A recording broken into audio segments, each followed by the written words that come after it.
The story begins in a world where humanity has fallen and the entirety of the human race, well, at least the most of it, perished after a massive nuclear war. But worry not, with the almost obliteration of the human race came the rise of mutants. Yes, kind of like X-Men minus the good looks. Among these mutants is a lonely, shy mutant guy who is our protagonist. He doesn't have a name yet, but we will get to that a bit later. Our hero, the mutant, may look hideous from the outside, but from the inside he's a very soft and gentle creature. In this entire world, all he has ever wanted is to have a human girlfriend. However, he lives in a nuclear wasteland, and possibly every single human being is already dead. And even if they were alive, there's very high chances that they would hate him for being a mutant rather than fall in love with him. So all in all, his chances are very slim. He wanders from one place to another from day to night, cursing himself for being so alone and cursing the world for being such a wasteland. There are no blind dates here, nor are there any dating apps that he could swipe on and get a date, and so he believes that he is bound to be forever alone. On one of his regular travels around the world, he suddenly comes across an explosion. Wondering what it could be, our hero rushes the scene, or actually flies to it since he's a mutant that has powers, hoping that he might meet someone nice. And there, in the middle of a destroyed city, he notices a massive mutant. It appears to have been battling with... Hold on, would you look at that? A human girl! She's wearing a very disturbing mask on her face as she battles with the mutant, which is supposed to be way more powerful than her, depending on its size. She gives the massive mutant a couple strikes with her blades and drops right next to our hero, who is shell-shocked to see a girl. I think you should probably have been more surprised to see a human, but our hero is a simp, and he doesn't care about anything except meeting a girl. And now, he's done that. The girl greets him kindly despite him being a mutant, and then returns back to her battle as our hero stammers and tries to collect himself. Once he comes down, he notices that the girl is still fighting with those massive mutants that he saw earlier. So our hero decides to join the fight and help the girl like the simp he is. The girl also realizes that the mutant is helping her, and it almost feels like the two of them working together made the whole task so much easier. With their combined efforts, they're able to take down the mutant in no time. When the dust finally settles, the girl introduces herself as Rin and asks the mutant what he's doing here. Our hero replies that he is simply new to this area and was searching for food, after which the girl asks for his name. Being a mutant and obviously having lived alone for the entirety of his life, our hero does not have a name, so Rin decides to name him Miyataru. Since he's a mutant, that's probably a very Japanese English accented name for a mutant. Miyataru's overwhelmed with joy, but he realizes that he is soon to part with Rin. After all, she is just a human. However, our hero does not intend to let go of his one human girl that he's found in the middle of nowhere. So he gathers up his strength and goes up to the girl and tells her that he wants to be her friend forever.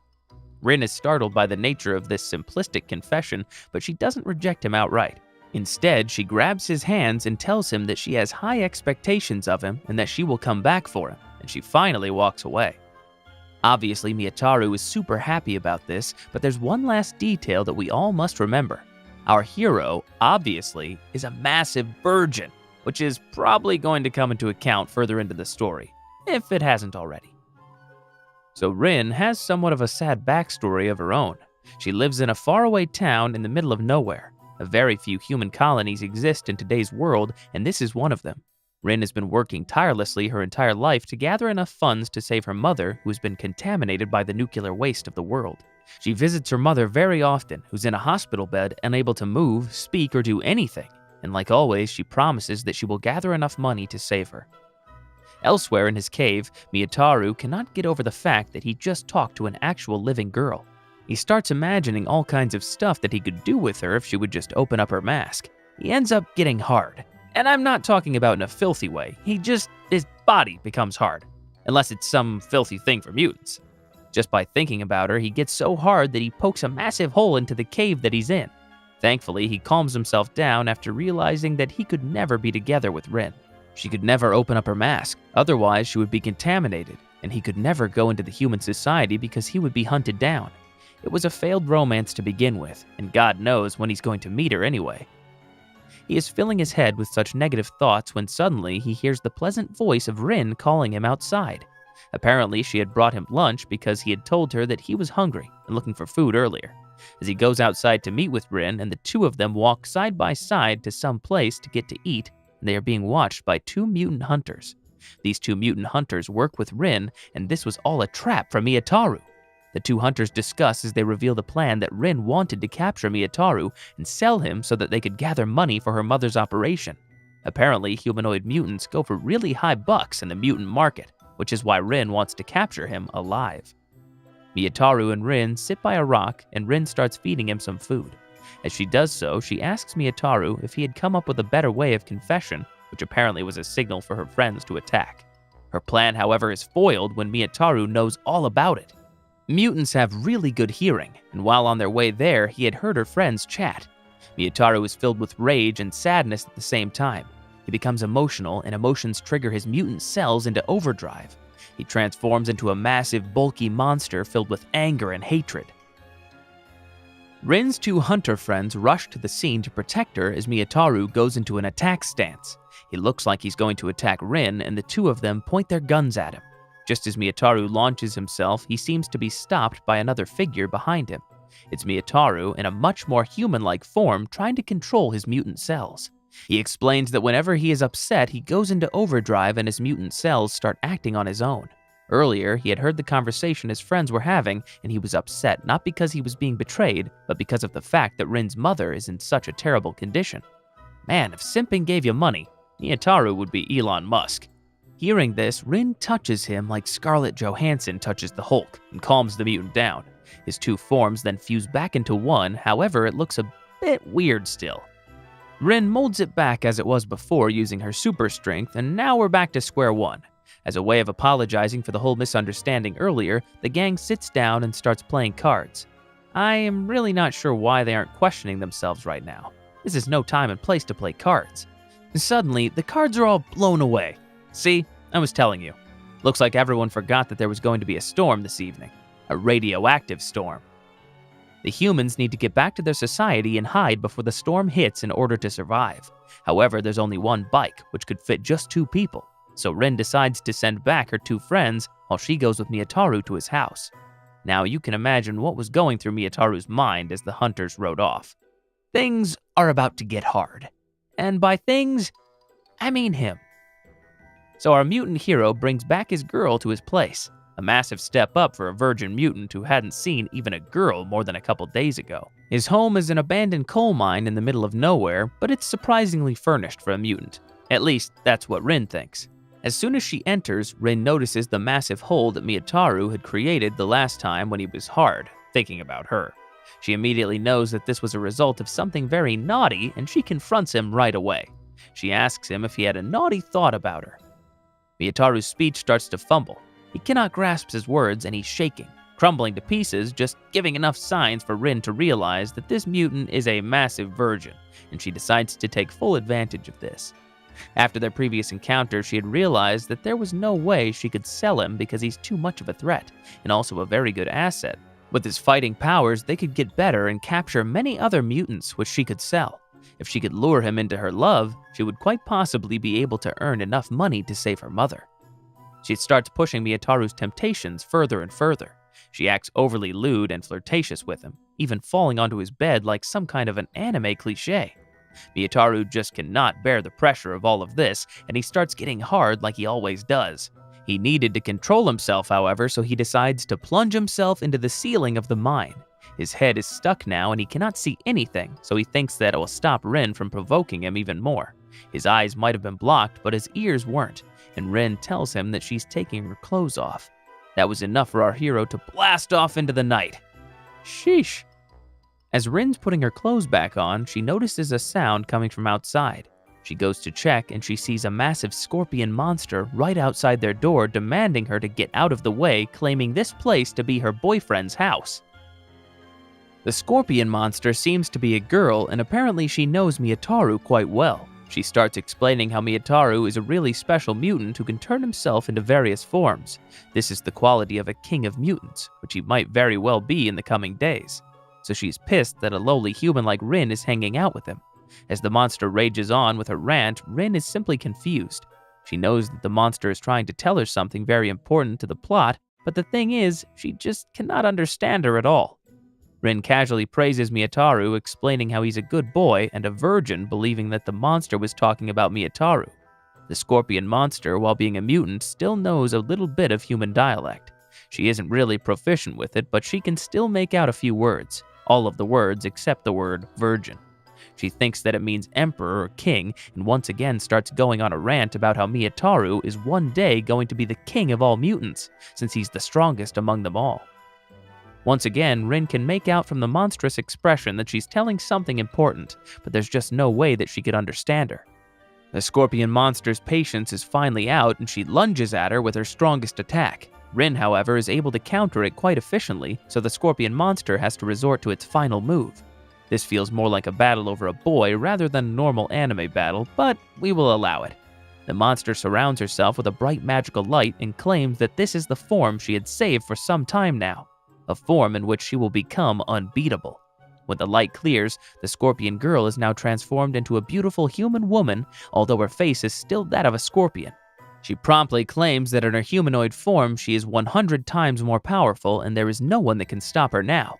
Once again, Rin knows that the monster is saying something very important, but she just cannot figure out what exactly she's saying. All Rin hopes for is Miyataru to come back soon. Where is Miyataru, you ask? He's still in the sky, almost near the moon by now. Thankfully, he is now dropping down at the speed of an asteroid right back to where Rin and the Scorpion Girl are fighting. Rin and the Scorpion Girl are locked in battle, and it looks like a really tense moment when suddenly a massive something lands nearby Rin, warranting the Scorpion monster, but she doesn't care. So Rin simply launches herself at her with a punch that would hopefully be able to kill her with a single blow, but the Scorpion monster grabs the punch in midair. It was just too slow. With that, she strikes Rin right in her mask and breaks it. With a mask open, she will soon be contaminated and meet her end. The Scorpion Girl was victorious, or so she thought. Apparently, this was all just a dream. Remember when the massive something landed nearby? It was actually Miyataru who landed right on top of her, rendering her unconscious. She's still mumbling stuff, but God knows what she's saying. With the scorpion monster unconscious, Rin inquires about who she is, explaining that she was a scorpion before, and then she became a human. Once he gets all the details, Miyataru realizes that it's Pochi, one of his friends, and his domesticated scorpion. The relationship is quite weird, but he's a mutant, so we can't judge. Or can we? Rin is definitely weirded out by it all, but before he can explain his case, the mutant wakes up. She immediately starts ranting about Rin, hoping to reveal to our hero that she is simply here to use him, and she doesn't really love him. Pochi explains that she does not want him to be with someone that doesn't love him back, and that does not deserve him. Once again, as I have explained so many times before, Rin does not understand the words that the monster is speaking, so she turns to Miyataru. He is stern and grim-faced, so she believes that perhaps her secret is out, but the thing is, even he cannot understand a word that the monster is speaking to him. Well, that's kind of sad, isn't it? So the two of them sit down and teach Pochi how to speak. They teach her the vowels, the consonants, and the classic human dialect, and the first word that Pochi ever utters towards Rin is, "You stupid female dog." Yes, she's quite the chat, and she pulled out the B word on her very first word. Moments ago, Rin was proud that she was actually teaching a literal mutant monster how to speak human language, and now she's about to fight with her once more for insulting her. Oh, the duality of man. Woman, in this case. Miyataru barely manages to calm her down, which gives Pochi the time to finally reveal all that she was rambling about for so long now. At first, she reprimands Rin for constantly flirting with someone of such high caliber, possibly the king of the mutants. Rin is confused, and so is Miyataru, so Pochi further explains that since Miyataru is able to go through 2-stage transformations of the mutant body, he has the quality to become the mutant king. Honestly, even Miyataru didn't really know that he could go through 2-stage transformations. He just thought that because when he got upset he became a different thing, that was kind of unique, but he didn't really know that he was a king material. Either way, Pochi claims that he was going to be entering his popular phase now, and he was going to be like one of the guys from the Backstreet Boys or the Beatles, and he must choose his company wisely. He must choose who he wants to keep by his side, because if he doesn't choose wisely, there are a few other human-eye mutant monsters that are coming towards him right this instant. These mutants have gone through a very drastic human-eye transformation, just so they can lure him towards his side. Pochi claims that they are all after his bloodline, meaning our virgin here is not going to be a virgin for very long. While Miyataru claims that he would never choose a partner based on their looks, everybody knows that he's already getting hard. Look at his body. He's like cracking up. Pochi turns to Rin and tells her that if she wants to be the king's follower, she should have much more than just a pretty face. Honestly, I don't think Miyataru cares as long as it's a girl and it's alive. Anyways, just as Pochi claims a few strong humanoid mutant monsters are actually coming towards Miyataru's home, but they are separated when a dragon monster rushes before the entire group. Alarms are sounded in the nearby human settlement, a mutant attack they claim. They're warning everyone that the contamination levels in the atmosphere had increased and mutants must be nearby. While the normal civilians escape, some hunters gather outside. Among them are two friends of Rin who notice the massive dragon monster in the sky. The dragon swoops around and smells the smell of a human mutant coming from them and approaches them, demanding to know where the mutant was. The hunters instantly realize that this mutant is also a humanoid-type mutant, and so they are desperate to catch it. However, there is something peculiar about the dragon. It tells them that she was once a childhood friend of Miyataru, and they got separated long ago, and ever since she has been searching for him. As soon as the hunters hear that she is a friend of Miyataru, their whole demeanor changes instantly. Since they are friends with Miyataru, they decide to help the dragon monster find him. Very stupid decision if you ask me. They tell her that a humanoid monster lives beyond the mountains in the south of the ruins. The dragon mutant is so happy that before she leaves, she hands the hunters some gifts as a reward. She then heads towards the direction pointed out by the hunters. Back in Miyataru's cave, Pochi and Rin are still fighting as to who can be the consort of the king. Pochi claims that she is more suited as she is a mutant, and as for Rin, she believes she is better since she is a good-looking chest. A very valid argument. Miyataru tries to stop them from clashing, but it keeps on escalating.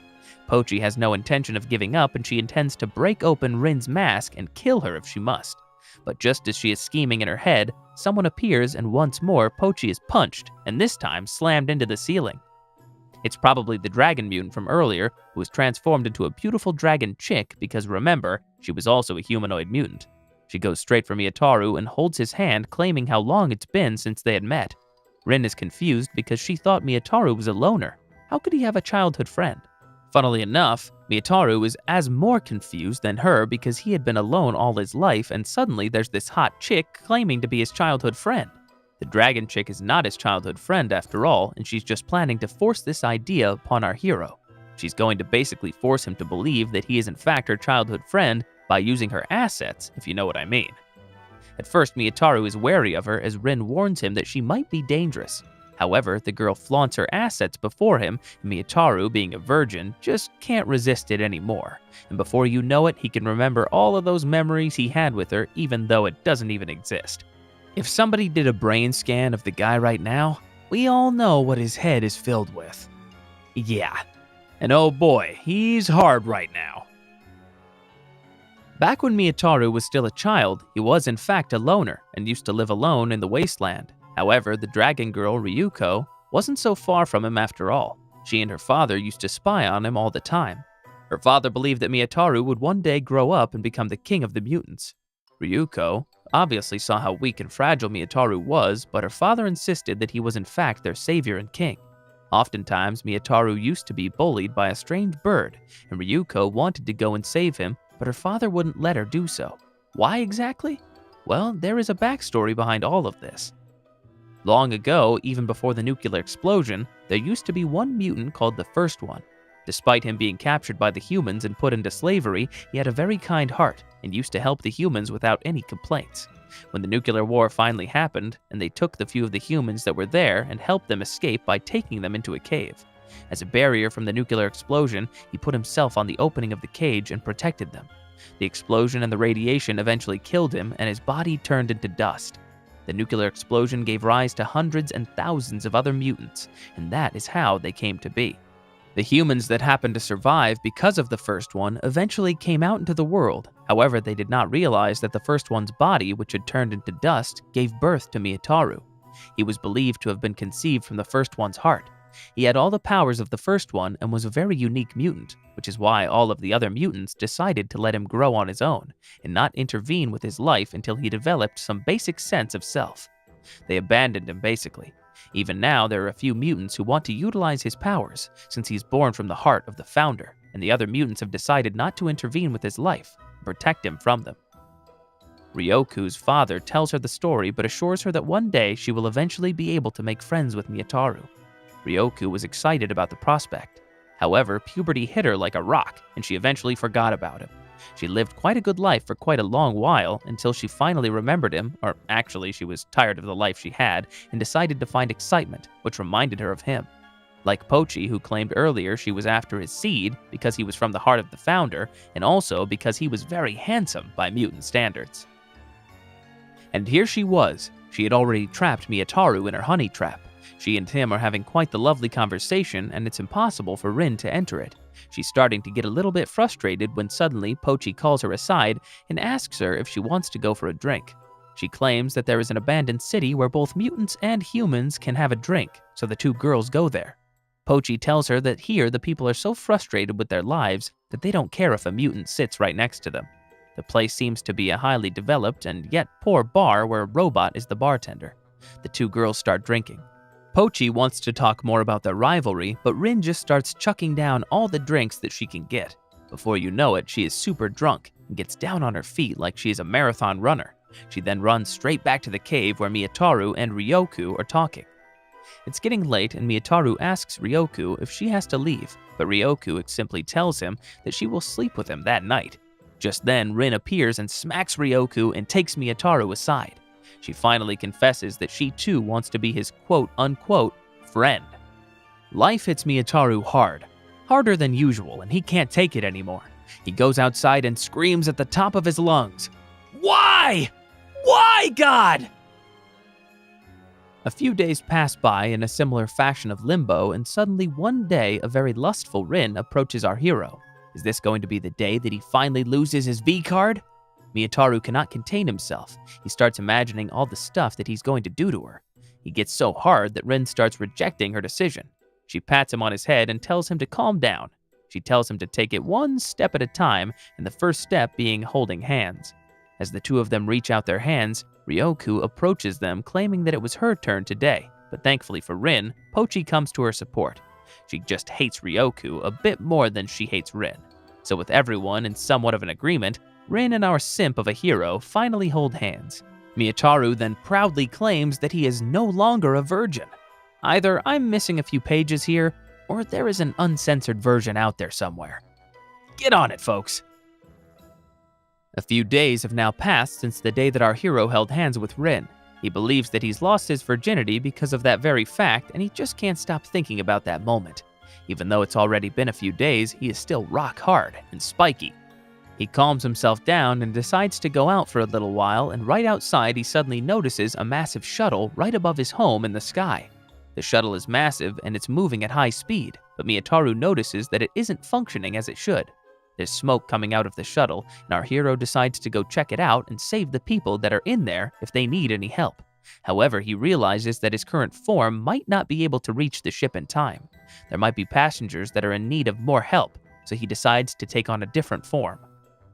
On the shuttle, the Princess of Parazia, who is leading a crew of soldiers carrying a certain cargo, is panicking about the situation of her ship. Unlike Rin, she has a transparent mask, so she's able to show her face to us, which is a plus, because I'm guessing this is going to be a harem after all.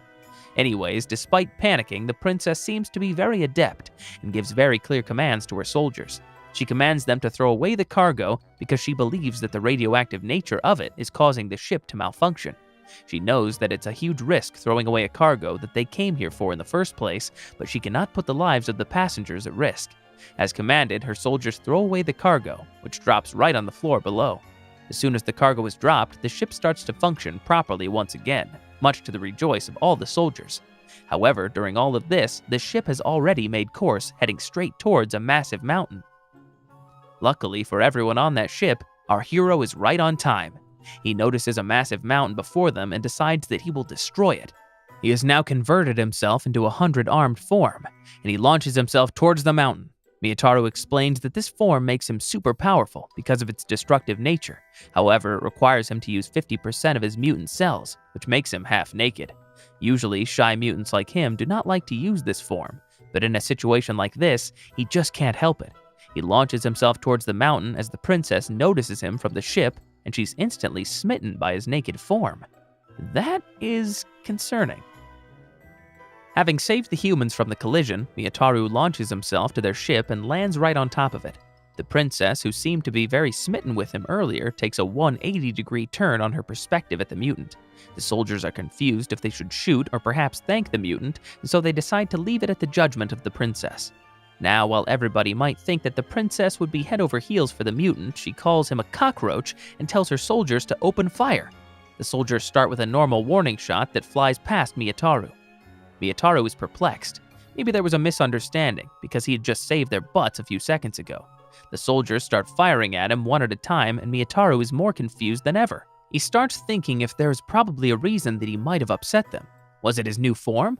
But then again, he was the main hero, and this new form should probably have been appreciated and people should have been clapping. So it must be something else. He decides that perhaps you should get a closer look and then make them aware that he is harmless. However, as he moves closer to them, the soldiers open fire with an intent to kill. Their shooting just gets more and more aggressive the closer he gets to them. Thank God he's a mutant and he can dodge those bullets.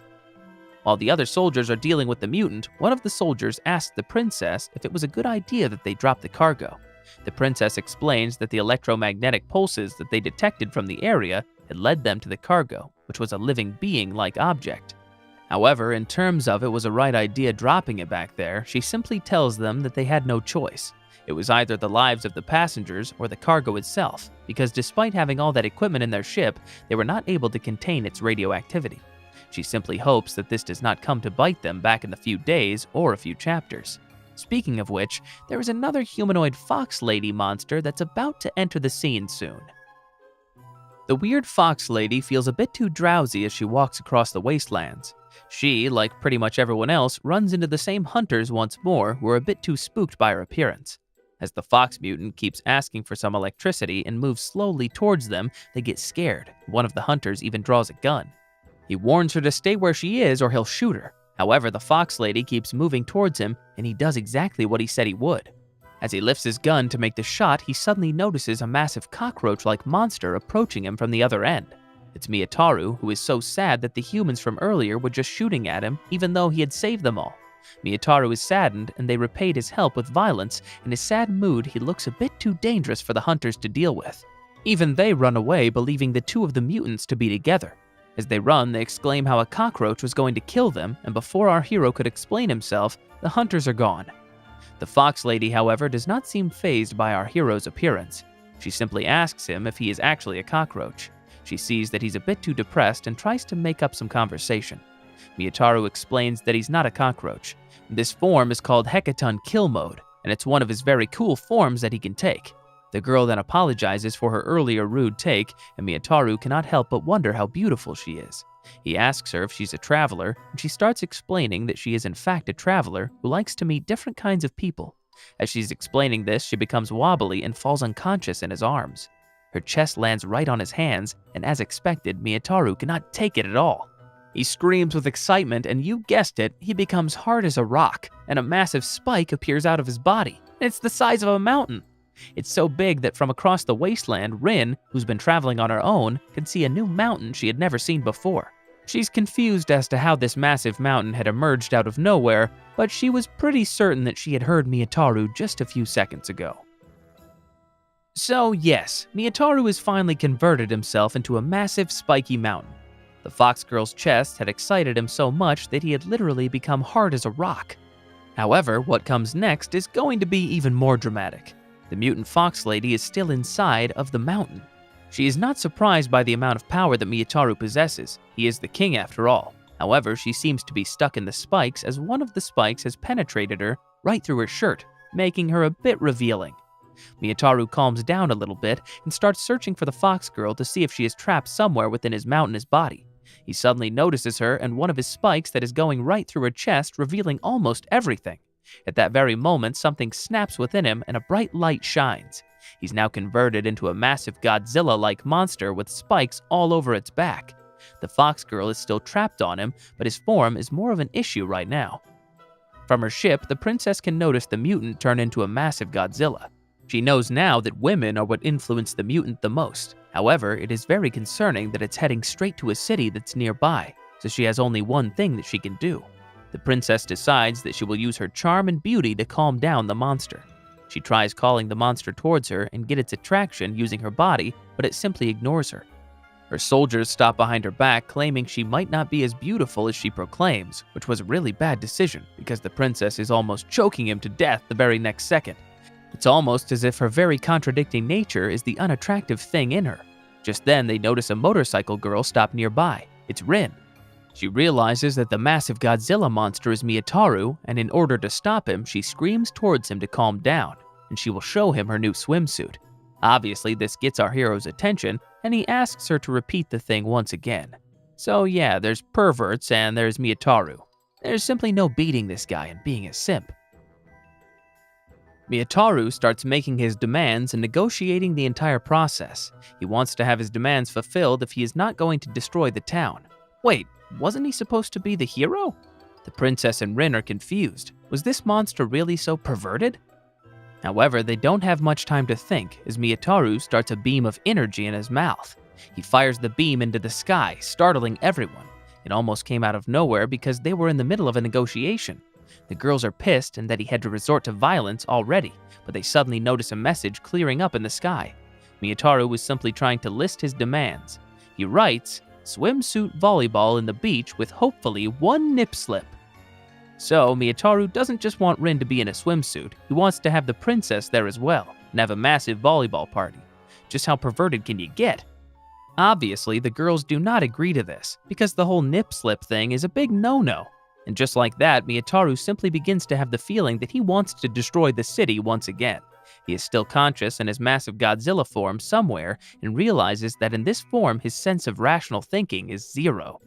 Thankfully, the fox lady overhears the entire conversation, and apparently she's also free from the spike now. She tells Miyataru that she's ready for a swimsuit party if the other girls are. Rin and the princess don't have a lot of complaints either if it's either a swimsuit party or the destruction of the only human city in the world. However, there is one issue. The nearest clean beach is a really long distance away. Just as he hears the problem, our hero develops a large pair of wings. It looks like he can do things simply by thinking about them, but it weirds everybody out because he's doing all these things for icky stuff. I'm starting to feel that this manga is just going to be a lot more of this. Elsewhere in the city, the human hunters are relaxing. They're having one of the most peaceful days they've ever had until suddenly they notice a massive Godzilla with wings flying right through their city. Just can't have the day, can ya, lads? As the whole group is flying on the massive Godzilla's back, Miyataru suddenly converts back to his normal form. The girls ask him why he did so because they thought they were going to the beach, but Miyataru simply replies that he's feeling a little sick and wants to go back home and rest a little. The girls are a little suspicious because it's a bit weird, but if he is really sick, they can't really blame him for it. So they decide to go their own way and let Miyataru rest, guessing that it was probably because of him transforming into such a large monster. Elsewhere, in a dark cave-like dungeon, somewhere, creatures and mutants of various kinds start emerging, being led by a massive tentacle-headed mutant who seems to be very similar to Vilgax from Ben 10. Other mutants like an ant, a lizard, a crow, a bat, a shark, and even an elephant start to arise from what looks like their deathbed. The Vilgax monster claims that now all of the mutant kings had arisen from their death. He claims that now that all of the emperors and kings of the mutants had arisen, there could only be one who could survive. And therefore, whoever would lose his virginity the soonest by kissing their beloved would be the one that would survive this new world. A few weeks later, back in his cave, Miyataru is still sick.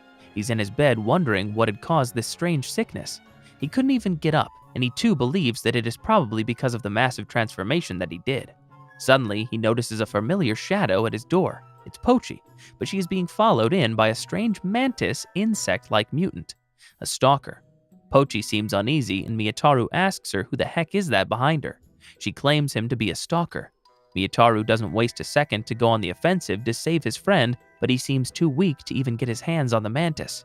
The mantis then claims that he had fallen in love with Pochi at some time, and now he would kiss her and lose his virginity and become the king of the continent. The mantis proudly claims that even though he knows Pochi is Miyataru's girlfriend, he will make her his. From the corner of his eye, our hero can notice Pochi blushing, and he knows that one of them is a liar. The mantis grabs Pochi by the arm and proudly claims that he's going to kiss his virginity away. However, the reaction he had hoped would come from Miyataru is just not what he had expected. Miyataru doesn't really care if he has Pochi, since he isn't her boyfriend. The mantis had hoped something in the lines of, "Leave my girl alone," in a battle, but Miyataru doesn't seem fazed at all. He claims that he does not have that kind of feelings for Pochi, so it's okay if he wants to have Pochi as long as everything is consensual. If he tries to force himself onto Pochi, then as a friend, he would be forced to attack the Mantis. The Mantis, who just wanted to check out how strong this so-called king of the continent is, takes Pochi to the side and asks her if she wants to play along a little bit because he wants to check out the king's power. Pochi agrees as she had been helping the Mantis all along, although I'm pretty sure he doesn't even know her name. They whisper among each other their plan to act it out and entice Miyataru, but what they forget is that almost every mutant has very special hearing abilities, and our hero has heard everything that they are talking about. Once their whispering discussion is over, the Mantis turns towards our hero and converts into his mutant form and grabs onto Pochi. They start acting out the scene that they had discussed earlier where Pochi is a helpless girl who is about to be forced upon by the Mantis. Miyataru sighs as he had heard their discussion already, but it doesn't look like they would stop until he played along with them. So he decides to fight the Mantis just so that he could get out of the conversation. The both of them convert into their mutant form and launch themselves towards each other. Seconds later, the battle is over and both of them lay flat on the floor. Mantis acknowledges that the king of the continent is in fact as strong as him. Miyataru is also shocked that there is someone as powerful as him on the continent.